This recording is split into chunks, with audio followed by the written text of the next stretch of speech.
देखिए कक्षा 9 भौतिक विज्ञान। कल हमने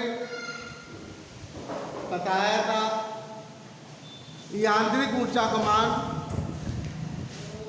सदैव स्थिर रहता है। कल भी बताया था, परसों भी बताया था। तो उसी क्रम में हम आगे बढ़ रहे हैं। यांत्रिक ऊर्जा का मान क्या रहता है? स्थिर रहता है। यानी कि यांत्रिक ऊर्जा जो होती है संपूर्ण गतिज ऊर्जा, किसी वस्तु की संपूर्ण गतिज ऊर्जा और संपूर्ण स्थित ऊर्जा के योग के बराबर होती है। यांत्रिक ऊर्जा जो होती है संपूर्ण गतिज ऊर्जा और संपूर्ण स्थित ऊर्जा के योग के बराबर होती है। ये मतलब अब यानी कि किसी वस्तु की गतिज ऊर्जा कितनी बढ़ेगी उसकी उतनी स्थित ऊर्जा घटेगी, और किसी वस्तु की कितनी स्थित ऊर्जा घटेगी उतनी गतिज ऊर्जा बढ़ेगी। दोनों का योग स्थिर रहता है, गतिज ऊर्जा प्लस स्थित ऊर्जा का, क्योंकि यांत्रिक ऊर्जा सदैव नियत रहती है। अब इसी में देखो मैं नोट लिखवा रहे हैं, लिख लीजिए।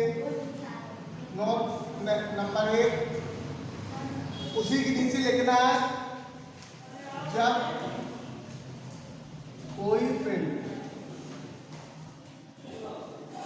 ऊपर से नीचे की ओर नीचे की ओर गति करता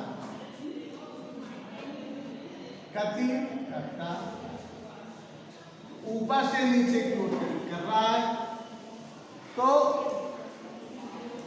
यहां पर महत्तम ऊंचाई पर पिंड की स्थित ऊर्जा अधिकतम होती है और गतिज ऊर्जा क्या होगी? यहाँ पर 0 होगी। गतिज ऊर्जा क्या होगी? यहाँ 0 होगी। और जब कोई पिंड ऊपर से नीचे की ओर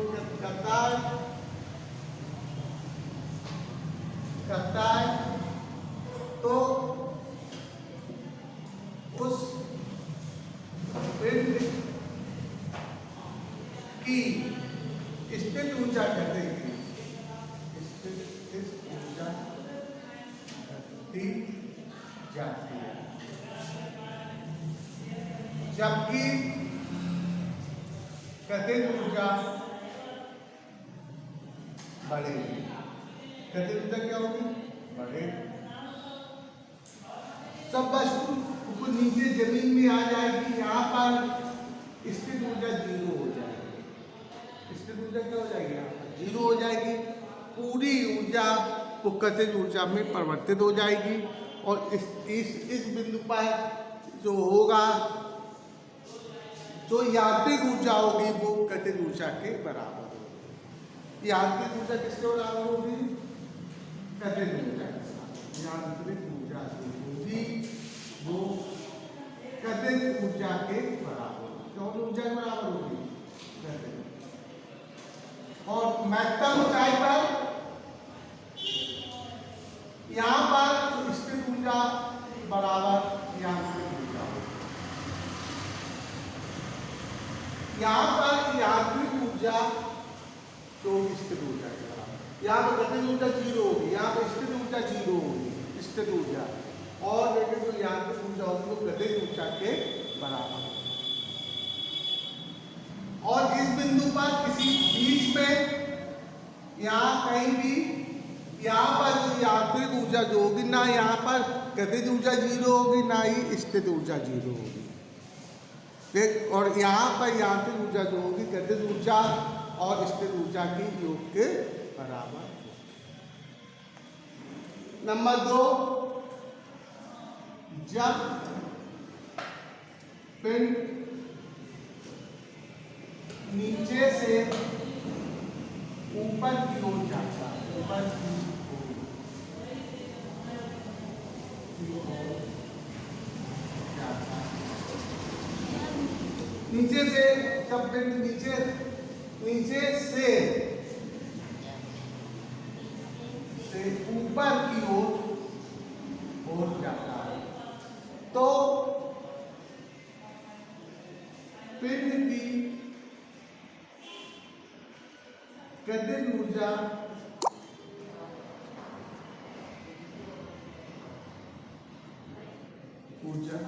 गति और स्थित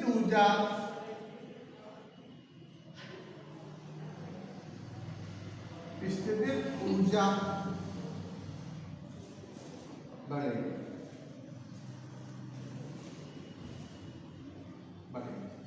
सब पिंड नीचे से ऊपर की ओर गति करेगा, ऊपर की ओर जाता है तो पिंड की गतिज ऊर्जा घटेगी, कम होती जाएगी।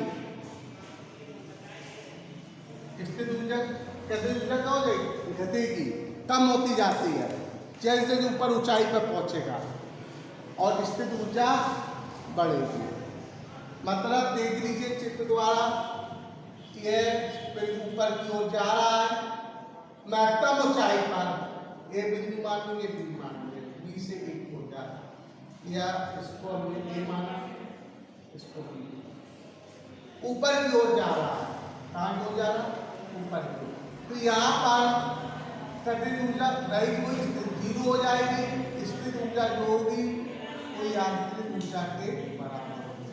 लेकिन सब नीचे से ऊपर की ओर जाएगी तो हर एक स्थिति में जैसे ऊपर बढ़ती जाएगी वैसे गतिज ऊर्जा कम होती जाएगी, और महत्तम ऊंचाई पर जाकर गतिज ऊर्जा जीरो हो जाएगी। वो पूरी गतिज ऊर्जा का परिवर्तित हो जाएगी स्थित ऊर्जा में। यही स्थित ऊर्जा महत्तम ऊंचाई पर यांत्रिक ऊर्जा के बराबर, इसके बराबर होगी क्या? न्यूनतम बिंदु पर यहाँ पर पिंड की स्थित ऊर्जा जीरो होगी क्योंकि ऊंचाई गई है यहाँ। भाई स्थित ऊर्जा जो होती है ऊंचाई पर निर्भर करती है, और गतिज ऊर्जा वेग पर निर्भर करती है।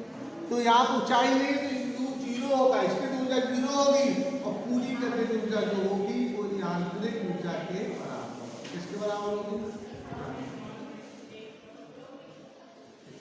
इस तरीके से मैंने आपको समझा दिया, बताया। जब पिंड ऊपर से नीचे की ओर आता है तो पिंड की स्थित ऊर्जा कम होती जाती है और गतिज ऊर्जा बढ़ती जाती है। और दूसरा, जब पिंड नीचे से ऊपर की ओर जाएगा, जैसे जैसे ऊपर बढ़ता जाएगा वैसे वैसे स्थित ऊर्जा बढ़ती जाएगी और गतिज ऊर्जा कम होती जाएगी। और महत्तम ऊंचाई पर जाकर, क्योंकि महत्तम ऊंचाई का मतलब जाकर उसका वस्तु का पिंड का वेग जीरो हो जाता है, तो इसलिए गतिज ऊर्जा वहाँ पर जीरो हो जाएगी। इस तरीके से हो जाता है। अब देखिए, हम शायद बता चुके हैं या नहीं बताया, फिर हम आज बताएं शक्ति अथवा सामर्थ्य। शक्ति अथवा सामर्थ्य हम आप लिख लीजिए दोबारा, क्योंकि उससे संबंधित फार्मूले वगैरह सब बताना।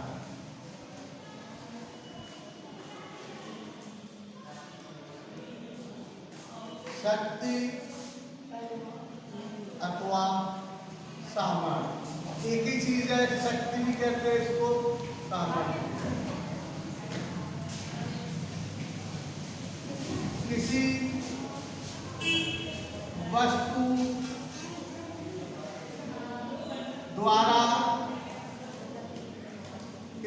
द्वारा प्रति सेकंड ऊर्जा व्यय होने की दर को किसी वस्तु के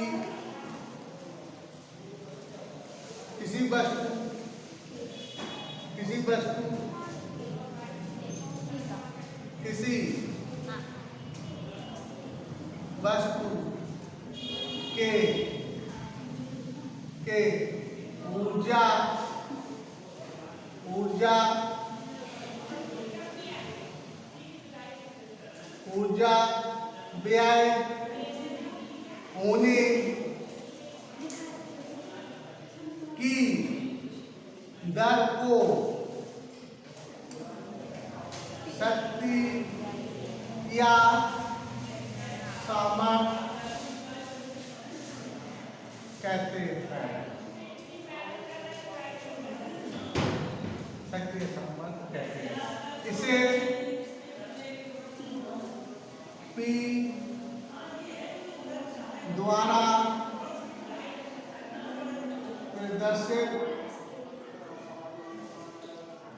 सकते हैं। ये एक अदिश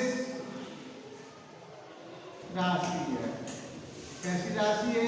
अदिश राशि है। तो सामर्थ्य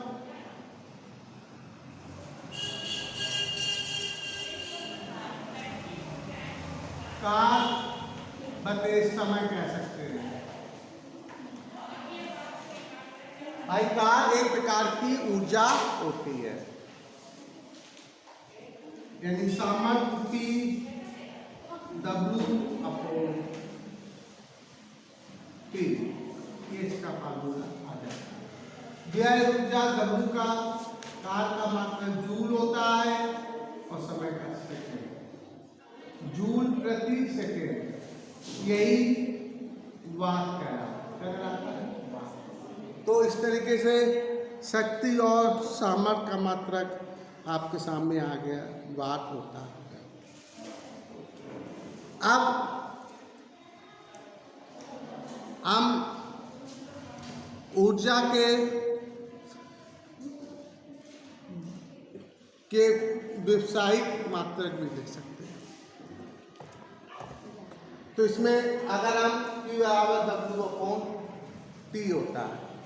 अब देखिए ऊर्जा के व्यावसायिक मात्रक, ऊर्जा के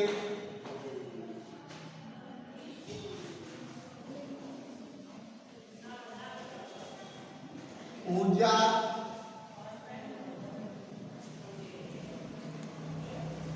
के व्यावसायिक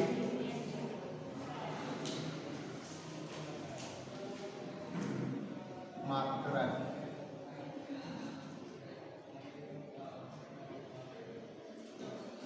ऊर्जा के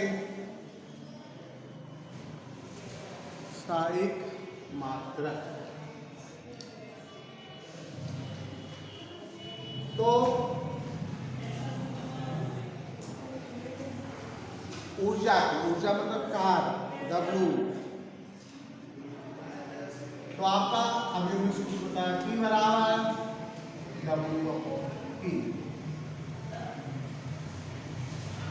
तो W बराबर P गुणित T, P गुणित T हो गया। अब P का मात्रक वाट और समय का मात्रक सेकेंड, तो वाट सेकेंड, इसका मतलब क्या होता है? Watt second. अगर हम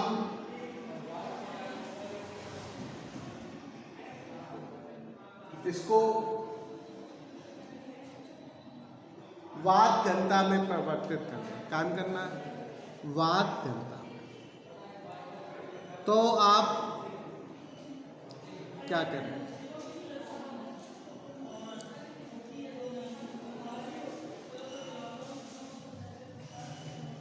इसका वाट से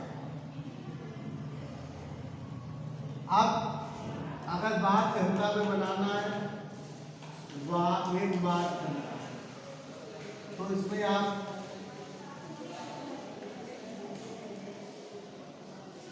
एक बात घंटा बराबर हम यही पूरा क्या कहलाएगा? जूल कहलाता है। क्या कहलाता है? किसी को क्या कहते हैं? जूल। वाट सेकेंड क्या कहलाएगा? जूल। वाट सेकेंड या जूल एक ही चीज है। अब एक वाट घंटा तो एक वाट घंटा मतलब हो गया 3600 सेकेंड। तो वाट सेकेंड बन गया, क्या बन गया? Watt second. तो ये 3600 जूल, क्यों? 3600 जूल, यानी कि 3.6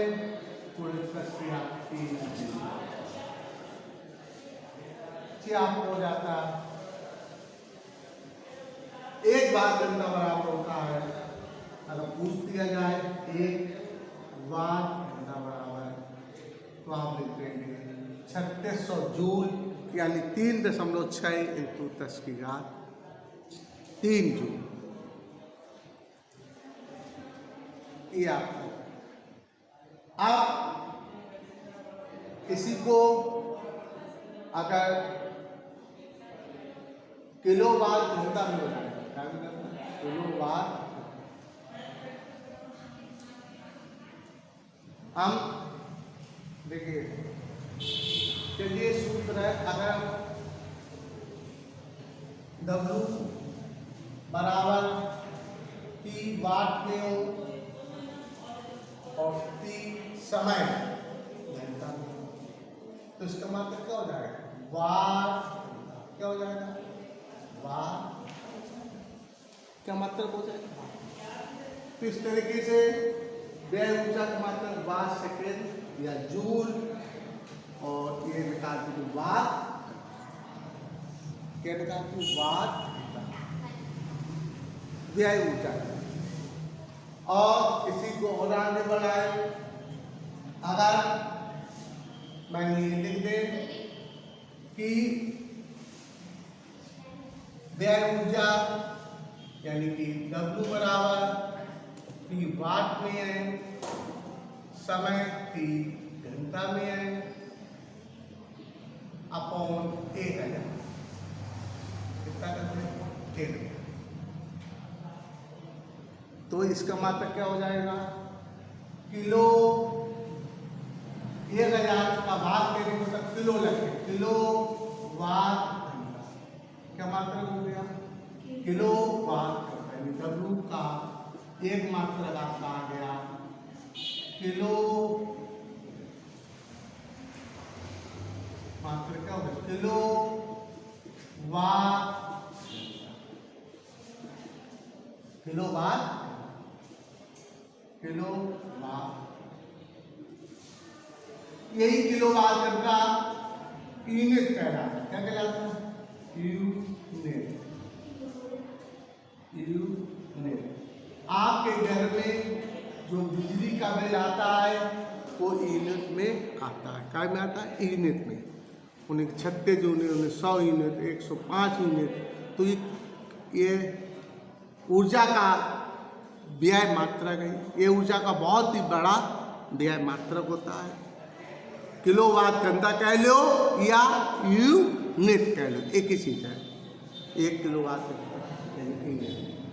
अब 1 किलोवाट घंटा बराबर कितना जूल होगा, 1 किलो वाट घंटा बराबर, तो किलो को अलग करेंगे 1000 आ जाएगा और घंटा को अलग करेंगे तो क्या बन गया, वाट सेकेंड, क्या बन गया, वाट सेकेंड। तो ये हो जाएगा 36, 2 0 ये वाट सेकेंड या जिसको कहते हैं जूल, क्या कहते हैं, जूल। तो ये आप दशमलव में लिख सकते हो लगाकर मानक रूप में, तो ये हो जाएगा 3.6 इंटू 10 की घात 6 जूल। तो 1 किलोवाट घंटा बराबर हो जाता है 1 किलो वाट घंटा बराबर 3.6 इंटू 10 की घात 6 जूल। 1 किलो वाट घंटा या 1 यूनिट बराबर, 1 यूनिट बराबर 6 जूल। क्यों, अभी मैंने आपको बताया किलोवाट घंटा और यूनिट एक ही होता है। क्लियर हो गया। तो इस तरीके से हम इसको कर लेंगे, इसको